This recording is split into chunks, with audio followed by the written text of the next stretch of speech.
അസ്സലാമു അലൈക്കും വറഹ്മത്തുള്ളാഹി തആല വബറകാതുഹു. നമ്മൾ ദിനേനെ ഒരുപാട് സ്വഹാബിമാരെക്കുറിച്ച് ചർച്ച ചെയ്യാറുണ്ട്. ഇന്ന് നമ്മൾ ചർച്ച ചെയ്യുന്നത് സ്വഹാബികളിൽ പ്രമുഖനായ അബൂ ഉബൈദത്ത് ബിനു ജറാഹ് റളിയല്ലാഹു അൻഹുവിനെ കുറിച്ചാണ്.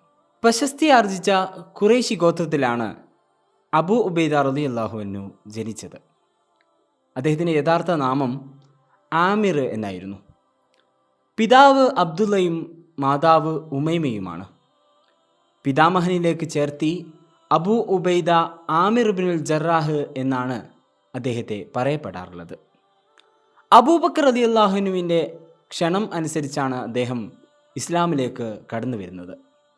അദ്ദേഹം മദീനയിലേക്ക് ഹിജ്റ പോയി. അവിടെ അദ്ദേഹത്തിന് സഹോദരനായി നബി സല്ലല്ലാഹു അലൈഹി വസല്ലമ തങ്ങൾ നിശ്ചയിച്ചത് സഅദ് ബിൻ മുആദ് റളിയല്ലാഹുവിനായിരുന്നു. തിരുനബി സല്ലല്ലാഹു അലൈഹി വസല്ലമയുടെ പിതാമഹൻ ഫിഹിർ ബിൻ മാലിക്കിലേക്കാണ് മഹാന്റെ ശൃംഖല ചെന്നെത്തുന്നത്. മെലിഞ്ഞ് നീളമുള്ള ശരീരം, ചെറിയ താടി, മികച്ച പടയാളി, വിനയാന്വിതൻ എന്നീ ഗുണങ്ങളൊക്കെ സമ്മിശ്രമായിരുന്നു അബൂ ഉബൈദ റളിയല്ലാഹുവിന്. അബൂബക്കർ റളിയല്ലാഹുവിനോടുള്ള അഗാധമായ ബന്ധമാണ് അദ്ദേഹത്തെ ഇസ്ലാമിലേക്ക് വരാൻ വേണ്ടി ആകർഷിച്ചത്. ബിംബത്തിനോടും ഷിർക്കിനോടുമുള്ള എതിരഭിപ്രായമാണ് അദ്ദേഹത്തെ ശത്രുക്കളുടെ കണ്ണിലെ കരടാക്കി മാറ്റിയത്. പിതാവിൻ്റെ ഭാഗത്തു നിന്നുമുള്ള പീഡനങ്ങൾ ഏൽക്കവയ്യാതെ എത്യോപ്യയിലേക്ക് അദ്ദേഹം ഹിജ്റ പോയി. റസൂൽ സല്ലല്ലാഹു അലൈഹി വസല്ലമ തങ്ങൾ മദീനയിലേക്ക് ഹിജ്റ പോയതിനു ശേഷമാണ് മഹാൻ ഇത്യോപ്യയിൽ നിന്നും മദീനയിലേക്ക് പോകുന്നത്. സ്വർഗം കൊണ്ട് സന്തോഷവാർത്ത അറിയിക്കപ്പെട്ട 10 മഹാനായ അബൂ ഉബൈദത്ത് ബിനു ജറാഹ് റളിയല്ലാഹു അൻഹു. അമീനുൽ ഉമ്മ, അതായത് സമുദായത്തിൻ്റെ സൂക്ഷിപ്പുകാരൻ എന്ന് പ്രവാചകൻ അദ്ദേഹത്തെ വിശേഷിപ്പിച്ചു. നബി സല്ലല്ലാഹു അലൈഹി വസല്ലമ തങ്ങൾ ഏറ്റവും കൂടുതൽ സ്നേഹിച്ച വ്യക്തികൾ ആരെന്ന് ചോദിക്കപ്പെട്ടപ്പോൾ ആയിഷ റളിയല്ലാഹു അൻഹു എണ്ണിയ 3 പേരിൽ ഒരാൾ അദ്ദേഹമായിരുന്നു. ആദ്യകാലം മുതൽ പ്രവാചകരോടൊപ്പം ഇസ്ലാമിൽ ഉറച്ചു നിന്നു. അബിസീനിയയിലേക്കും മദീനയിലേക്കും ഹിജ്റ പോയി. പ്രവാചകരോടൊപ്പം എല്ലാ യുദ്ധങ്ങളിലും അദ്ദേഹം പങ്കെടുത്തു. പല യാത്രകളിലും യുദ്ധങ്ങളിലും നായകസ്ഥാനം വഹിച്ചു. ബദർ യുദ്ധത്തിൽ ശത്രുപക്ഷത്തുണ്ടായിരുന്ന പിതാവുമായി ഏറ്റുമുട്ടുകയും അദ്ദേഹത്തെ വധിക്കുകയും ചെയ്തു. ശേഷം പ്രവാചക സന്നിധിയിലേക്ക് അദ്ദേഹം വന്ന് സലാം പറഞ്ഞു. പക്ഷേ നബി സല്ലല്ലാഹു അലൈഹി വസല്ലമ തങ്ങൾ അദ്ദേഹത്തിൻ്റെ സലാം മടക്കിയില്ല. താമസിയാതെ അദ്ദേഹത്തിൻ്റെ പ്രവർത്തനത്തെ ശരിവെച്ചുകൊണ്ട് ഖുർആൻ അവതരിച്ചു. ഇസ്ലാമിൻ്റെ ശത്രുക്കൾ സ്വന്തം മാതാപിതാക്കളായാൽ പോലും അവരോട് യുദ്ധം ചെയ്യാമെന്ന വിധിയുണ്ടായി. അതോടെ നബി സല്ലല്ലാഹു അലൈഹി വസല്ലമ തങ്ങൾ മഹാനവറുകളുടെ സലാം മടക്കി അദ്ദേഹത്തിൻ്റെ പ്രവർത്തനത്തെ ശരിവെച്ചു. ഇസ്ലാമിൻ്റെ വഴിയിൽ ഒരാളെയും പേടിക്കാത്ത ധീര വ്യക്തിത്വമായിരുന്നു അബൂ ഉബൈദത്ത് ബിനു ജറാഹ് റളിയല്ലാഹു അൻഹു. ഉഹുദ് യുദ്ധത്തിൽ പ്രവാചകരുടെ മുഖത്ത് തറച്ച വട്ടക്കണ്ണികൾ കടിച്ചൂരിയത് മഹാനവറുകളായിരുന്നു.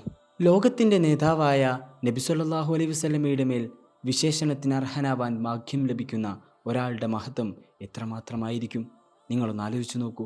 ആദ്യകാല വിശ്വാസികളിൽ ഒരാളായ ബദറും ഉഹുദും തുടങ്ങി ഒട്ടേറെ പോരാട്ടങ്ങളിൽ പങ്കെടുത്ത് നബി സല്ലല്ലാഹു അലൈഹി വസല്ലമയുടെ ജീവൻ രക്ഷിക്കാൻ തൻ്റെ ശരീരം പണയപ്പെടുത്തിയ മഹാനുഭാവൻ, അള്ളാഹുവിൻ്റെ പ്രീതിക്ക് പാത്രരായ ആദ്യകാല വിശ്വാസികളിൽ 8ാമത്തെ സ്വഹാബിയായിരുന്നു. ഒരിക്കൽ നജ്റാനിൽ നിന്നൊരു സംഘം റസൂൽ സല്ലല്ലാഹു അലൈഹി വസല്ലമ തങ്ങളിലേക്ക് വന്നു. അവർക്ക് ഖുർആൻ പഠിക്കാനും അനുബന്ധ കർമ്മങ്ങളൊക്കെ പഠിക്കാൻ വേണ്ടിയിട്ടായിരുന്നു അവർ നബി സല്ലല്ലാഹു അലൈഹി വസല്ലമ തങ്ങളുടെ തിരുസന്നിധിയിലേക്ക് എത്തിച്ചേർന്നത്. നബി സല്ലല്ലാഹു അലൈഹി വസല്ലമ തങ്ങൾ അവരോട് പറഞ്ഞു, നിങ്ങൾക്കൊപ്പം ഞാൻ യഥാർത്ഥ വിശ്വസ്തനെ അയച്ചു തരാം. ഞാനാവണം ആ ബഹുമതിയുള്ളവൻ എന്ന് എല്ലാവരും ഏറെ കൊതിച്ചു. റസൂൽ സല്ലല്ലാഹു അലൈഹി വസല്ലമ തങ്ങൾ കണ്ണുകൾ മിന്നി പറഞ്ഞു. അവസാനം പതിച്ചത് അബൂ ഉബൈദ റളിയല്ലാഹു അൻഹുവിൻ്റെ നേർക്കാണ്. ഓ അബൂ ഉബൈദ, ഇവർക്ക് ഒപ്പം പുറപ്പെടുക, അവർക്ക് വേണ്ടതെല്ലാം പഠിപ്പിച്ചു കൊടുക്കുക. നബി സല്ലല്ലാഹു അലൈഹി വസല്ലമ തങ്ങൾ പറയുന്നതായി അനസ് റളിയല്ലാഹു അൻഹു ഉദ്ധരിക്കുന്ന ഒരു ഉദ്ധരണിയുണ്ട്. ഏതൊരു സമൂഹത്തിനും ഒരു വിശ്വസ്തനുണ്ടാകും. എൻ്റെ സമുദായത്തിൽ ആ വിശ്വസ്തൻ അബൂ ഉബൈദ തന്നെയാണ്. ജാബിർ റളിയല്ലാഹു അൻഹു പറയുന്നു, ഒരിക്കൽ അബൂ ഉബൈദ റളിയല്ലാഹു അൻഹുവിൻ്റെ നേതൃത്വത്തിൽ ഖുറൈശികളുമായി യുദ്ധം ചെയ്യാൻ റസൂൽ സല്ലല്ലാഹു അലൈഹി വസല്ലമ തങ്ങൾ ഞങ്ങളെ യാത്രയാക്കി. ഒരു തോൽപ്പാത്രത്തിൽ അല്പം ഈത്തപ്പഴമല്ലാതെ ഒന്നുമില്ലായിരുന്നു. അബൂ ഉബൈദ ഇടയ്ക്ക് ഞങ്ങൾക്കൊരു ഈത്തപ്പഴം നൽകും. ഞങ്ങളത് ഊമ്പി അല്പാൽപമായി സമയമെടുത്ത് കഴിക്കും. പിന്നെ വെള്ളം കുടിച്ച് വയറ് നിറക്കും. ഒരു ദിവസത്തെ രംഗമാണിത്. അത് തീരാറായപ്പോൾ പച്ചിലകളായി ഞങ്ങളുടെ ഭക്ഷണം. അങ്ങനെ ദൂരമേറിയ ആ യാത്രക്കിടയിൽ ഞങ്ങളൊരു കടൽക്കരയിലൂടെ നടന്നു നീങ്ങി. പെട്ടെന്ന് വലിയൊരു മണൽക്കൂന ഞങ്ങളുടെ മുമ്പിൽ പ്രത്യക്ഷപ്പെട്ടു. ഞങ്ങൾ ചെന്ന് നോക്കിയപ്പോൾ അത് അമ്പർ തരുന്ന ഒരു തരം മൃഗമായിരുന്നു. അമ്പർ എന്ന് വെച്ചാൽ ഒരു തരം സുഗന്ധ ദ്രവ്യമാണ്.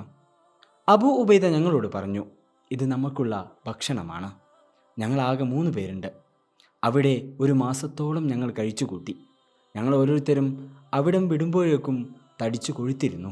അബൂ ഉബൈദ റളിയല്ലാഹുവിൻ്റെ നേതൃത്വം ഇസ്ലാമിക ജിഹാദിന് ഒഴിച്ചുകൂടാനാകാത്തതാണ്. പ്രശസ്തരും പ്രഗത്ഭരുമായ ധാരാളം നബി അനുചരന്മാരുള്ളിടത്താണ് മഹാനെ ഈ മഹത്വങ്ങൾ വന്നണിഞ്ഞത്.